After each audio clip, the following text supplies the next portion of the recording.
Mesdames, Messieurs, chers téléspectateurs, bonsoir. Bienvenue dans ce nouveau numéro de Mot à Mot. Cette émission, comme vous le savez, je ne la présente pas seule. Je suis avec Ismaël Gouva, à qui je dis bonsoir. Bonsoir Clavis. Comment vas-tu? Je vais très bien par la grâce de Dieu. Ok, toujours par la grâce de Dieu. Nous recevons aujourd'hui le docteur Matete Mounoir. C'est un homme qui a plusieurs casquettes. Il est professionnel de santé, il est parlementaire, il est aussi président d'une association à qui je dis bonsoir.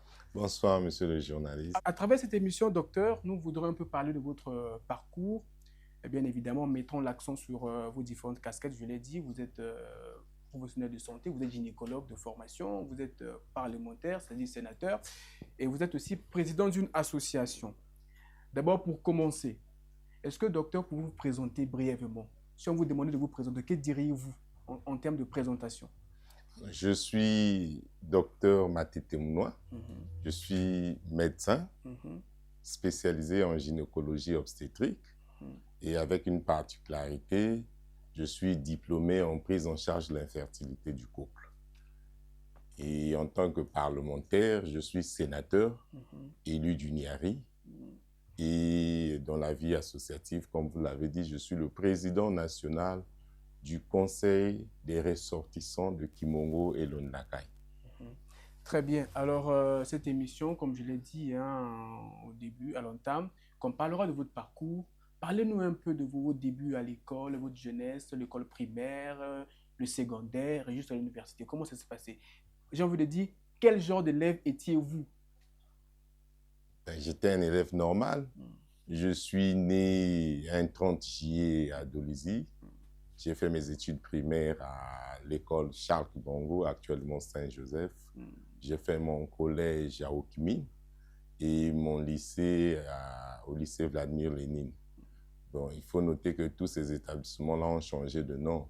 Le collège Okimine est désormais appelé collège de l'unité et le lycée Vladimir Lénine est désormais appelé lycée Victor Sato. J'ai fait mes études universitaires à Brazzaville, à l'université Marien-Ngouabi, à ce qu'on appelait à l'époque l'Institut supérieur de sciences de la santé, qui est devenu faculté de sciences de la santé, donc l'INSA, où je suis sorti avec un diplôme de médecin, docteur en médecine. Et après, j'ai commencé ma spécialisation en gynéco-obstétrique à Brazzaville pour enfin aller terminer à Cotonou, à l'université d'Abomey-Calavi.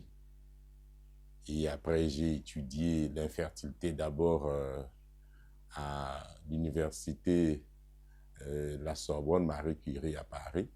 Et je suis allé parfaire dans deux universités en Inde. L'université de Kumara à Bangalore et l'université de Gujarat à Ahmedabad. De tout ce passage, quel est le moment ou bien quels sont les moments qui vous ont marqué durant votre passage à l'école? Si on peut le savoir, le moment qui vous a marqué jusqu'à aujourd'hui. Alors le déclic, point fort, c'est, je pense, en 1985, quand j'ai décidé qu'à la longue, je ferais médecine parce que j'ai un frère aîné qui avait perdu la vie suite à une erreur médicale. Et donc, c'était une injection mal faite qui s'est soldée par une mort 3 jours après. Et à ce moment, j'avais pensé que je devais consacrer ma vie au service de l'humanité dans le domaine de la santé. Docteur, vous êtes porteur de la loi sur la procréation médicalement assistée au niveau du Sénat. Pourquoi vous avez porté cette loi sur la PMA? Alors, la procréation médicalement assistée, comme je vous ai dit, c'est un domaine dans lequel j'exerce. Nous sommes pour l'instant le seul et l'unique centre au Congo où on pratique la procréation médicalement assistée, le centre clinique de la Fondation Matete. Et donc, cette activité, nous avons jugé bon qu'elle soit encadrée juridiquement. Parce qu'il y a beaucoup de sensibilité, nous manipulons quand même des gamètes. Et il y a beaucoup de tabous autour de cette activité qui est la procréation médicalement assistée. Il fallait bien qu'il y ait un cadre juridique pour protéger et les bénéficiaires et les techniciens qui pratiquent. C'est dans ce sens que nous avons donc fait cette proposition de loi qui non seulement a été adoptée au niveau du Sénat, mais aussi au niveau de l'Assemblée nationale. Et cette loi a même déjà été promulguée depuis le 3 avril 2025.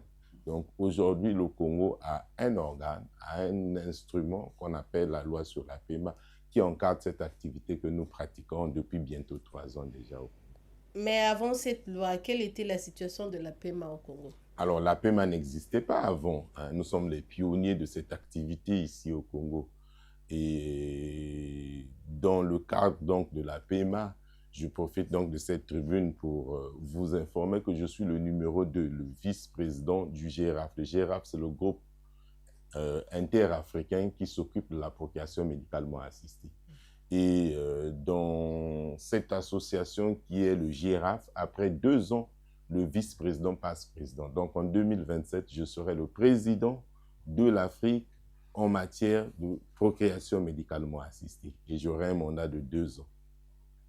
Et donc nous accompagnons les Congolaises qui jadis devaient aller à l'étranger pour bénéficier de ces soins. Vous savez que dans notre pays, le domaine de la procréation, la fécondité, la parentalité est tellement sensible.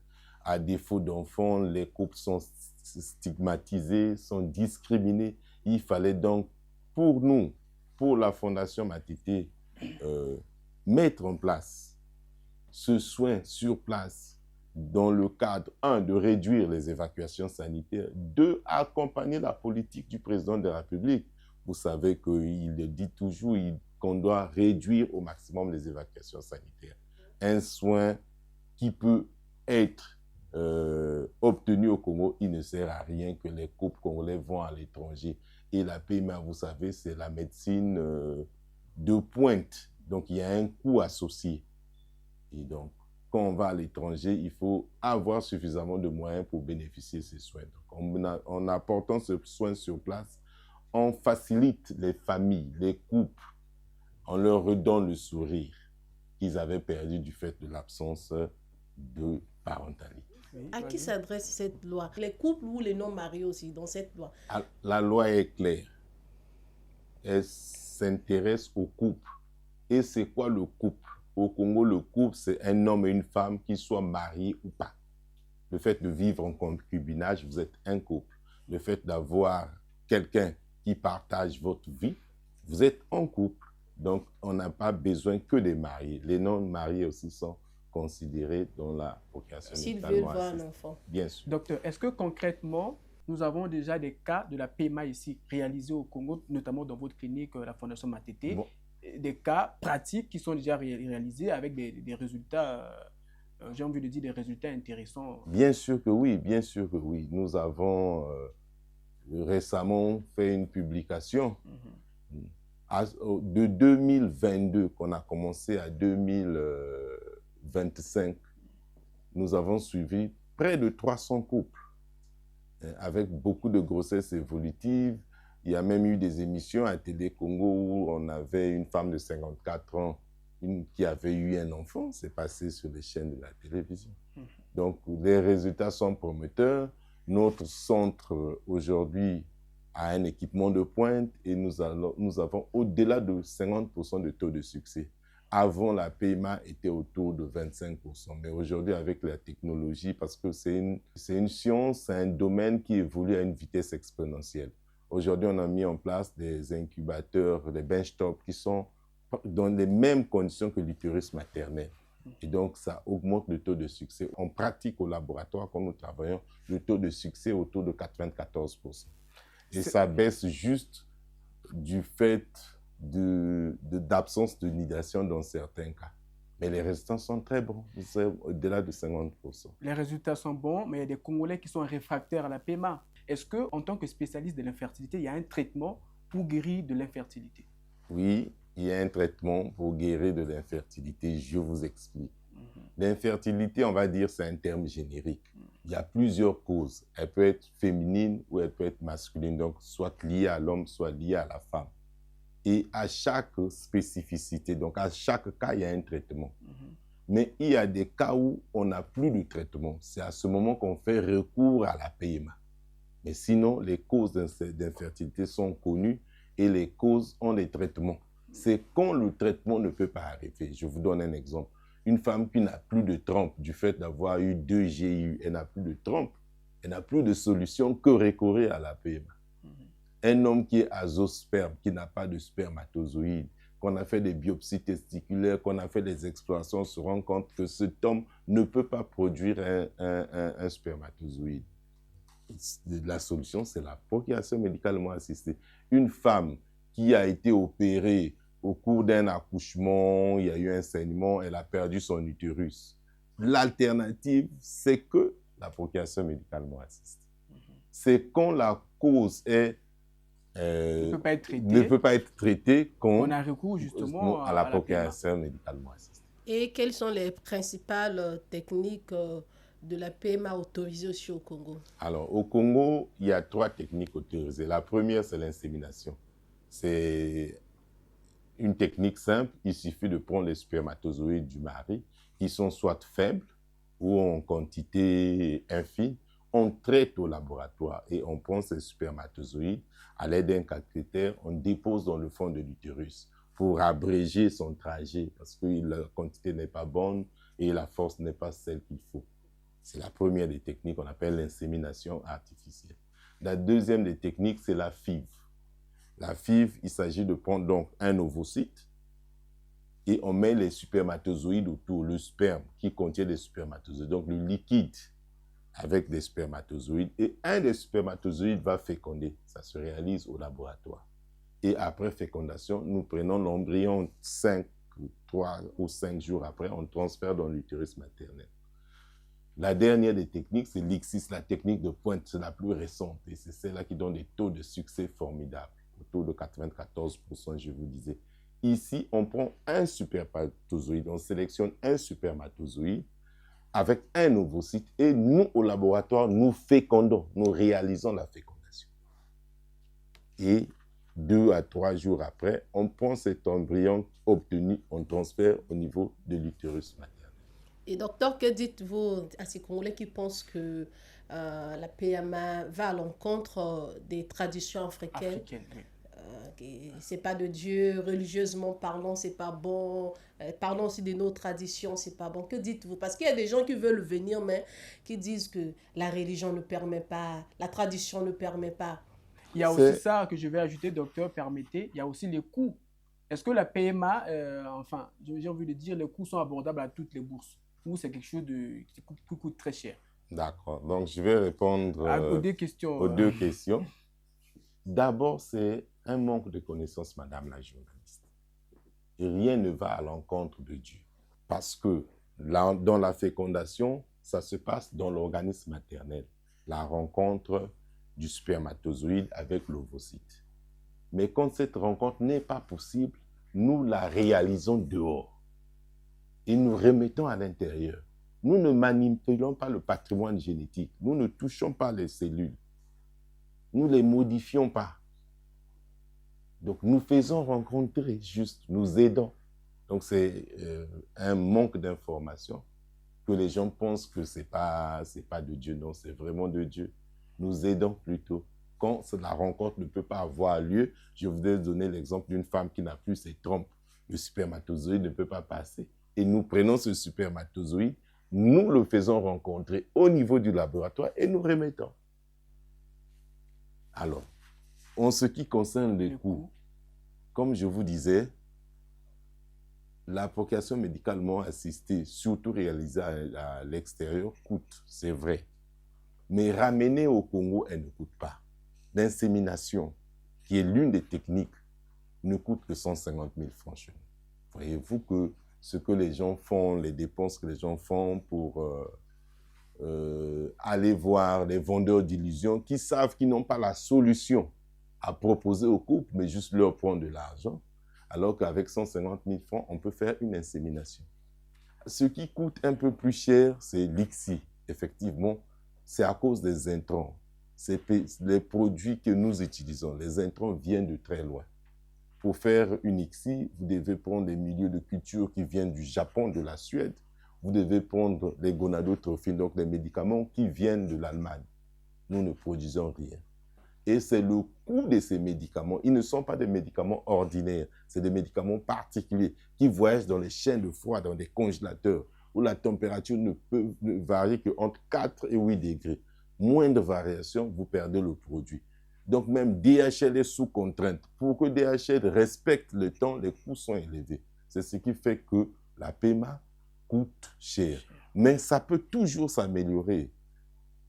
Si le Congo pouvait nous accompagner, si notre centre pouvait être déclaré comme centre d'utilité publique, ça devait nous donner droit aux exonérations, des taxes, de douane et tout, ça va faire que ces médicaments reviennent moins chers.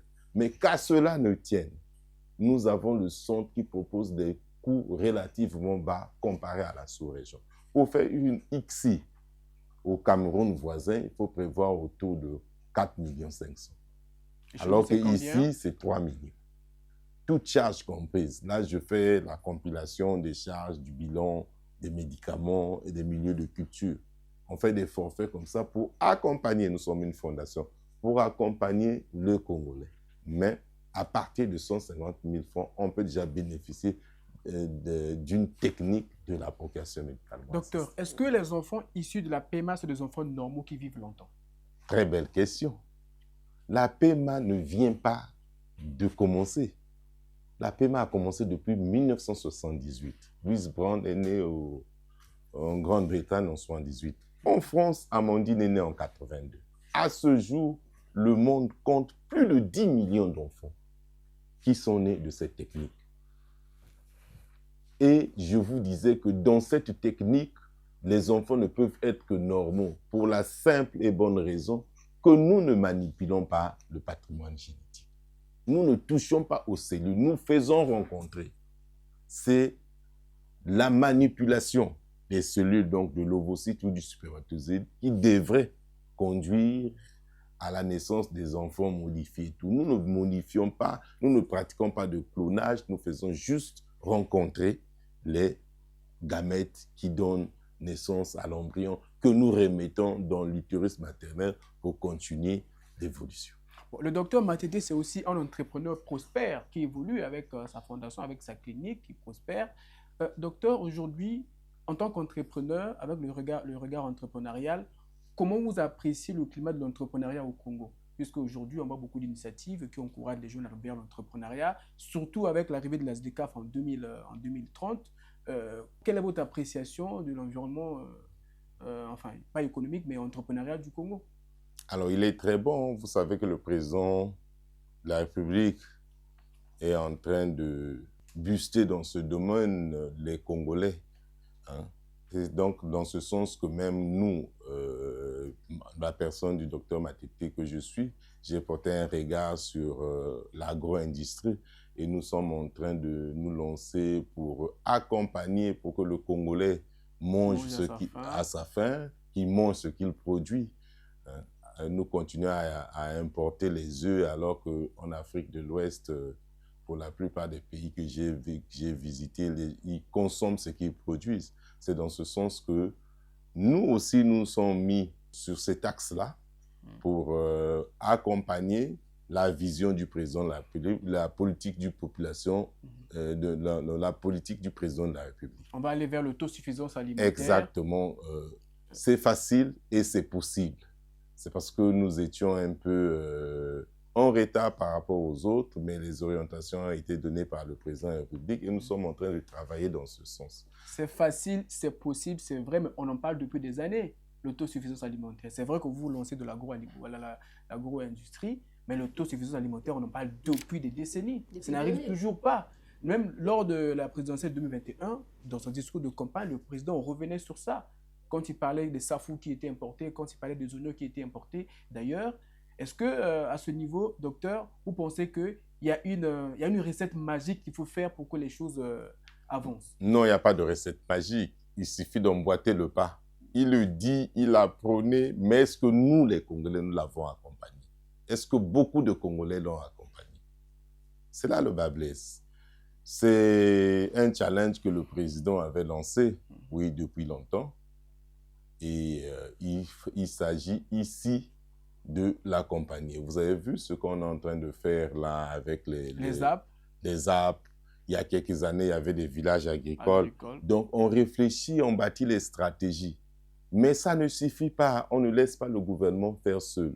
Si chaque Congolais pouvait emboîter le pas, comme nous venons de le faire, ça arrivera très vite, je vous rassure, monsieur les journalistes. Vous avez dit que c'est facile. Dites-nous concrètement, vous en tant que sénateur, qu'est-ce que vous avez fait pour que les Congolais mangent bio, que les Congolais n'importent pas des produits chez vous, en tant que sénateur? Alors, c'est ce que je disais. Nous avons donc suivi à la lettre l'instruction du président de la République. Nous nous sommes mis à installer, c'est en cours d'installation, une grande ferme où nous allons produire et transformer sur place. C'est sur 120 hectares aux environs de Dolisie, nous nous sommes lancés. C'est ce que je disais, que si chaque Congolais pouvait écouter, emboîter le pas, que ce ne soit pas des 20 mots, que ce ne soit pas des discours sans lendemain, de se mettre à pratiquer, chacun dans le domaine qui est le sien, le Congo se sentirait mieux, l'autosuffisance alimentaire tant prônée arrivera. Moi, j'ai envie de rebondir sur la question d'Ismaël pour dire que vous, en tant que parlementaire, parce que l'entrepreneuriat, c'est un domaine qui doit être encadré, est-ce que vous avez proposé des lois allant dans ce sens-là pour encadrer ce domaine, pour favoriser les entrepreneurs congolais, par exemple, sur le plan législatif? Les textes existent, hein? Nous ne sommes pas en marge des textes. Les textes existent, je ne les ai pas en tête, mais c'est un domaine bien encadré. L'agriculture, c'est un domaine, l'agriculture, l'élevage, le développement, c'est des domaines où tout est écrit. Il suffit de vous lancer, vous allez voir que l'État vous accompagne. L'État octroie même des fonds. Avec le FIGA, avec le FONEA, on forme même les jeunes. Donc l'État a mis les instruments pour accompagner. Mais c'est nous qui ne suivons pas. Il s'agit ici que la population s'élève, qu'ils comprennent, qu'ils suivent. L'État est là pour nous accompagner dans ce domaine. Vous êtes aujourd'hui un modèle pour plusieurs jeunes, un repère aussi pour les jeunes entrepreneurs. Quel est le conseil que vous avez à l'endroit des entrepreneurs qui viennent de commencer dans ce métier? Puisqu'aujourd'hui, on dit que c'est vrai, la fonction publique ne peut pas employer tout le monde, on tourne les regards vers l'entrepreneuriat. Vous, en tant que précurseur, quel conseil donneriez-vous aux jeunes qui veulent entreprendre? Alors, l'entrepreneuriat, ce n'est pas du hasard. Ce n'est pas un domaine où on s'amuse. Ce n'est pas comme les jeux de cartes ou les jeux d'argent. C'est un domaine où on doit d'abord bien étudier et puis croire en ce qu'on fait. Être résilient, ça n'a pas été facile, même dans mon cas, où il y a des combats où vous devez gagner, il y a des gens qui vous attaquent, mais vous devez être résilient, croire en ce que vous faites, et la clé du problème, c'est l'orthodoxie financière. Le problème du Congolais, souvent, nous ne savons pas gérer, et les recettes, on les touche du jour au lendemain. Tant que vous n'avez pas une orthodoxie financière, vous n'avez pas la rigueur dans la gestion, vous ne ferez pas long feu. C'est vrai ce que vous dites. On a toujours remarqué dans notre pays, les activités surtout tenues par les Congolais, après un certain moment, vous sentez que ce n'est plus ça, ça se refroidit et il faut que quelqu'un d'autre vienne prendre. Il y a des domaines où je vais citer les boulangeries. Les Congolais, propriétaires de boulangeries, on a presque... nombreux. Oui. Même le transport en commun aujourd'hui, ça commence à être... Même le transport en commun. Récupéré par nos frères rwandais, exactement. etc. Parce que nous devons laisser le côté fêtard, qu'on est dans une activité et on doit être rigoureux, résilient, très sévère en matière de gestion financière. En matière de gestion financière, dans une entreprise, mettre la personne qu'il faut à la place qu'il faut, laisser un peu... le côté congolais où il faut mettre un parent, une nièce, et ça vous, l'entreprise, à la mort. Voilà, docteur, tout à l'heure, j'ai dit qu'on parlera de vos différentes casquettes. Vous êtes sénateur. Vous êtes déjà un entrepreneur prospère, c'est bon, mais vous êtes allé faire quoi dans la politique? Qui a conduit vos premiers pas en politique? Alors, au départ, nous, au Congo, on comprend mal la politique. La politique, même par l'essence, par sa définition, c'est l'art de gérer la cité, donc d'accompagner. Et on ne pouvait pas, moi, en tant qu'entrepreneur, médecin, rester en marge de cette activité. Parce que quand les décisions sont mal prises, on se retrouve dans son petit salon en train de dire, ils auraient dû faire ceci. Donc, j'avais pensé qu'il fallait que je sois là où les décisions sont prises pour que je fasse entendre ma voix. La preuve, j'ai fait passer une loi sur la procréation médicalement assistée. Pensez-vous que si je n'étais pas sénateur, cette loi serait passée?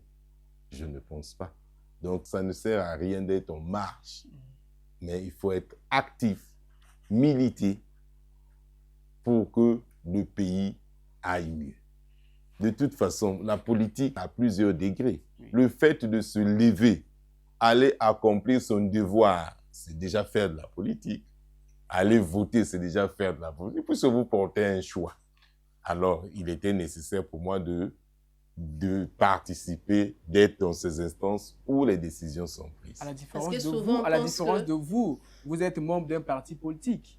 D'abord, vous êtes même au comité central du Parti congolais du travail. Si oui, je suis membre du Parti congolais du travail. J'ai été élu au 6e congrès. Félicitations d'ailleurs. Membre du comité central. Oui. Merci. Voilà. Donc, je disais, est-ce que cette veste de politique, de membre du parti au pouvoir, c'est comme une couverture dans vos affaires? Alors, donc, je vous réponds. J'ai été élu au départ indépendant. Oui. Et comme je vous ai dit par définition, qu'il faut aller là où les décisions sont prises pour faire écouter sa voix. Il était donc important pour moi d'aller militer au Parti congolais du travail, qui est le parti majoritaire, le parti le mieux organisé au Congo et où les décisions sont prises. Okay. Donc, militer au PCT, c'est une très bonne chose. C'est être là où il faut être. Être là où il faut être. Vous êtes entrepreneur, certes, mais il y a l'arrivée de la ZDCAF d'ici 2030. Est-ce qu'on peut dire que la République du Congo est déjà prête pour recevoir la ZDCAF, la circulation, les produits et autres? Nous sommes prêts, madame. Mais nous ne devons pas subir de cette zone de libre-échange. Voilà pourquoi le Congolais doit se mettre maintenant au travail. Parce qu'il reste 4 ans. Ce qui a fait que nous nous levons, nous nous mettons à produire, à penser à installer une structure où nous aussi, Congolais, nous allons produire pour aller vendre. Parce que si nous ne produisons pas, nous allons subir de la ZDCAF. Nous serons donc un réservoir, un dépotoir où tous les autres viendront déverser leur production. Nous devons donc nous mettre à travailler, écouter les instructions du président de la République et que chacun prenne l'initiative. Ce n'est pas le travail seul du gouvernement. C'est chaque Congolais, comme ça se passe, sous d'autres cieux, qui se met à travailler. Vous allez voir que nous serons les bénéficiaires de la ZDCAF parce que vous le savez que le Congo, c'est une terre fertile. Vous avez la région où je viens, la grande vallée du Niari, qui a toujours été le grenier du Congo. Donc, c'est à nous maintenant de nous mettre à travailler. C'est l'oisivité du Congolais qui nous fait reculer. Est-ce qu'au niveau de votre localité, vous accompagnez des jeunes aussi? Parce qu'il y a des jeunes qui veulent travailler, mais qui n'ont pas d'accompagnement. Oui, nous accompagnons, madame. Moi, je suis médecin, j'habite à Brazzaville, je pratique à Brazzaville. Ce n'est pas moi qui vais planter à Dolisie. Nous embauchons des jeunes. Nous avons même, dans le cadre, on fera une émission à la langue avec vous, une base vie où c'est une activité pour nous qui est prévue pour 400 agents. Donc, c'est une façon pour nous, tant soit peu, d'accompagner la population de Dolisie, de résorber le chômage et aider les jeunes, combattre l'oisiveté. Docteur, dans cette émission, nous avons une tradition. On dit les choses clairement, telles qu'elles sont. Tout à l'heure, je vous posais la question, qui vous emmène en politique? J'ai l'impression que la réponse n'a pas été bien donnée. Je repose la même question pour dire comment vous êtes arrivé en politique? Quelles sont les circonstances qui vous ont conduit à aller en politique? Je suis allé en politique, moi. Oui. Je me suis décidé d'aller en politique pour aller là où on prend les décisions, pour aller là où on fait voter les lois. Je vous ai dit tout à l'heure, je suis acteur de la procréation médicalement assistée. Vous avez vu que j'ai fait voter une loi sur la procréation médicalement assistée. Oui. Si je ne m'étais pas engagé en politique, cette loi serait-elle votée? Je ne pense pas. Ça n'intéresse personne, puisque personne n'est acteur dans le domaine. Il était important pour moi d'aller militer là où les décisions se prennent et être du bon côté. J'ai dit tout à l'heure à madame la journaliste que je me suis mis là où il fallait être.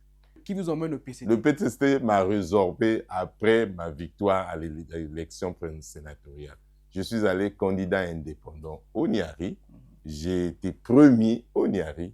Et ma performance à l'élection a fait que le PCT me résorbe. Mais pourquoi ce changement? Vous pouvez rester indépendant aussi? Oui, bien sûr. Mais il faut être du côté de la majorité, du côté où les décisions se prennent. Je pouvais être indépendant, oui, mais militer seul. Vous savez que démocratie égale démographie. C'est le PCT qui est grand, qui est le parti le mieux organisé pour moi au Congo, je trouve.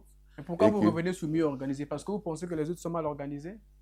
Mais la preuve, c'est les résultats. Vous savez qu'à chaque élection, c'est le PCT qui bat les records. Nous allons à l'élection présidentielle. Vous allez voir que le PCT va présenter un candidat. Et le PCT a tenu les congrès, a investi un candidat. Vous allez voir les résultats que ça va donner. C'est l'organisation, c'est la discipline qui fait les succès du PCT. Élection présidentielle de mars 2026, parlons-en, puisque lors du premier conseil des ministres de l'année, le corps électoral a été convoqué, les dates sont fixées, donc le scrutin c'est le 15 mars 2026. Et tout à l'heure, vous avez dit que le PCT est mieux organisé, tout ça, mais une élection, c'est comme un match de football. Ce n'est pas gagné d'avance. C'est vrai que le PCT a un candidat, Denis Sassou Nguesso, qui n'a pas encore lui-même déclaré sa candidature. Comment vous faites en tant que politique la lecture justement de l'environnement politique aujourd'hui à 1 mois et demi de la présidentielle? Je suis membre du Parti congolais du travail. Oui. Je suis au comité central, donc l'organe qui dirige le parti. Je ne peux être que positif. Je ne peux pas être pessimiste. Je sais que notre organisation, nous avons investi un candidat. Pour moi, nous allons gagner. Les troupes sont rangées, nous sommes prêts pour ce combat. Je ne sous-estime pas les autres candidats, mais le PCT est organisé et j'ai foi à mon parti. Je pense que pour nous, ça sera la victoire. D'accord. Aucun élève, aucun étudiant ne va à l'examen dans le but d'aller jouer. Et nous, PCT, nous allons pour gagner. Bon, en tant que Congolais, vous vivez à Brazzaville, vous voyez tout ce qu'il y a comme conditions, etc. Quelles sont les raisons, selon vous, qui peuvent pousser les Congolais à voter pour votre candidat? Parce que c'est le seul qui incarne la paix, qui incarne la cohésion, qui peut contenir toutes les tendances. Notre candidat, c'est le politique le plus fin de la République. Je pense qu'on n'a pas encore trouvé de pièce à le remplacer. Si on avait une pièce même au niveau du parti qui regorge beaucoup de candidats, on l'aurait présenté. Pour nous, c'est le seul. Sassou Nguesso, c'est le candidat naturel, c'est le seul. Il n'est pas le seul. Les autres partis ont leurs candidats. Il y en a même des indépendants. Non, le seul par rapport à vous. Par rapport à nous, le PCT, c'est lui qui incarne, c'est le président du parti, c'est le président du comité central. C'est lui que le parti a investi comme candidat.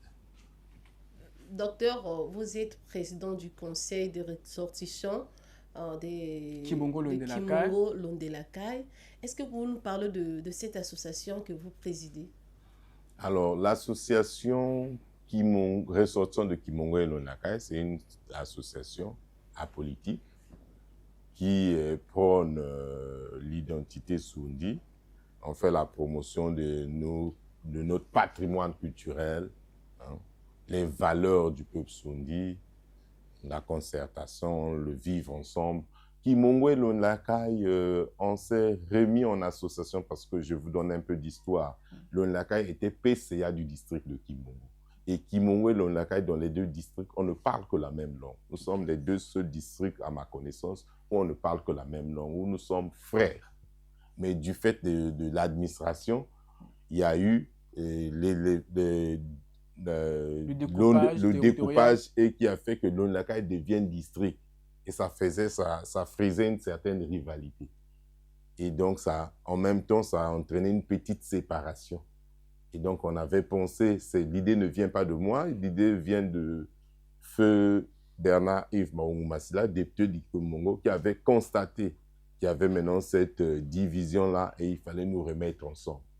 Et donc, l'association de Kimongo et Londelakai, en fait, au départ, on était association Soundi, hein, le communauté Soundi, mais ça frisait un peu le repli identitaire. Donc, on a retiré le mot Sundi pour dire l'association des ressortissants de Kimongo et Lonaka. Mais il s'agit là d'un regroupement de peuples Sundi qui sont un peuple uni, qui parlent la même langue, qui sont frères, qui sont liés par le sang et qui prônent les mêmes valeurs. Pourquoi la création des associations des ressortissants je prends un exemple, ressortissants de Brazzaville, ressortissants de Kimongo, de Kenya, Lima, ça brise l'unité nationale, docteur.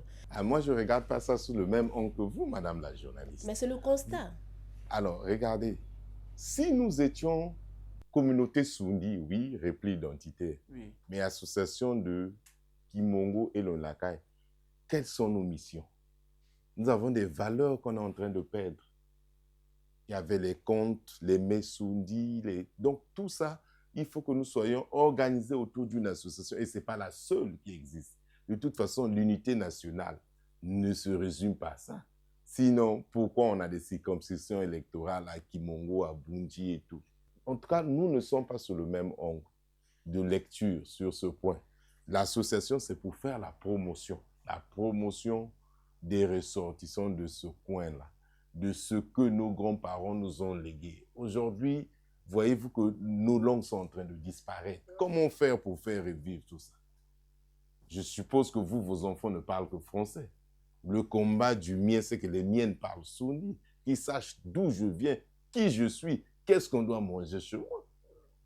On est fiers quand on va à Mosaka, qu'on me fasse Jungoki, qu'on me fasse ceci, que quand vous venez chez nous, on vous fasse du Sakamadeso. Mais comment nous allons véhiculer du Sakamadeso? Oui, oui. Comment nous allons transmettre cela à nos enfants si on n'a pas un cadre où nous pouvons échanger?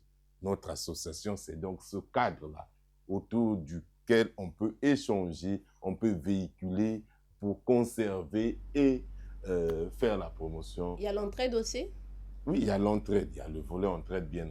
Dans la vie associative, il y a toujours ce côté mutualiste qui est là pour accompagner les uns les autres. Est-ce qu'Ismaël Akana peut adhérer là-bas? Mais bien sûr. Merci. Si vous avez été un jour à Kimongo ou Lonaka, vous pouvez adhérer. C'est les ressortissants, on n'a pas dit les natifs. Merci. Très bien. Docteur, toujours en parlant de l'association, vous avez tenu récemment à Pointe-Noire une assemblée générale élective, justement pour renouveler les instances de votre antenne de Pointe-Noire. Est-ce qu'on peut revenir brièvement sur cette assemblée générale? Alors, avant de revenir sur l'assemblée générale, je parlais de Feu Maungu Masila, qui avait mis en place, qui avait été l'initiateur de notre association. Il était décédé en 2016. Et donc, depuis son décès, il y avait comme une période de laitage. Et donc, sous l'initiative des parlementaires de Kimongo et Lonaka, en avril 2024, j'ai été élu président national. Donc, dans mes missions, dans ma feuille de route, il fallait remettre les antennes. Donc, nous l'avons fait à Dolisie, à Kimongo, à Lonlakai, à Sibiti. Et donc, le mois dernier, nous étions à Pointe-Noire et nous allons terminer là. Le mois de en janvier, nous allons faire Kaï et Madingo pour en fait terminer en février, le 22 février exactement, nous allons mettre en place le bureau de Brazzaville. On aura fait le tour des grandes villes où il y a la plus forte concentration des ressortissants de Kimongo et de Lonaka. Est-ce qu'en faisant ça, en implantant vos antennes en cette période présidentielle, ce n'est pas un moyen pour vous de ranger aussi les troupes pour militer pour votre candidat? Par exemple, puisque vous êtes politique, vous êtes membre du Parti congolais du travail. Mais l'association des ressortissants de Kimongo et Lonaka n'est pas le PCT. Oui, mais en tant que leader de cette association, oui, mais vous avez un mot à dire je vous explique. Je parlerai au PCT, aux militants du PCT, en tant que parlementaire du PCT, pendant la campagne. Je vendrai l'image de mon président.